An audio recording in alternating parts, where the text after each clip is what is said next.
Ispitivanja građana Kalifornije kažu da da se preko 90% ljudi protivi genetski modifikovanoj hrani. Slično i u Evropi, to dobro znamo. Recite mi kako to promeniti?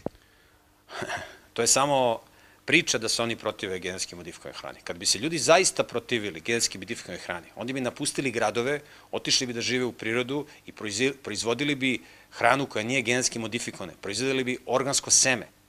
Ljude ne zanima da jedu zdravu hranu. Da ih to zanima, oni bi se preselili u prirodu i proizvodili zdravu i hranu koja je organska. Ta priča da mi lepimo plakate, nećemo GMO, stop GMO, to je kao kad biste u vašem podrumu gde držite hranu, pacove isterivali, koji vam ulaze u podrum, isterivali pacove tako što biste lepili plakate po zidovima, dole pacovi, smrt pacovima. Znači, tako se ne borimo protiv pacova. To je neozbiljna tehnika. Mi nećemo brinuti, mi ljubav prema deci pokazujemo tako što brinemo o njima, a ne tako što pričamo ja volim svoje dete. Pa ako voliš svoje dete, brini o njemu.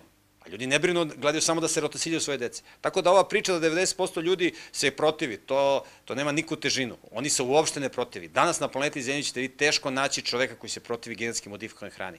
Retki su ljudi, ajde nađete u Srbiji čoveka koji proizvodi organsko seme. Pa ne možete da ih nađete. Ajde. Znači, danas su retki ljudi, ne samo u Srbiji, nego na celom svetu, koji se bore istinski protiv genetski modifikovane hrane. Postoji na sajtu Rare Seeds, retkoseme.com.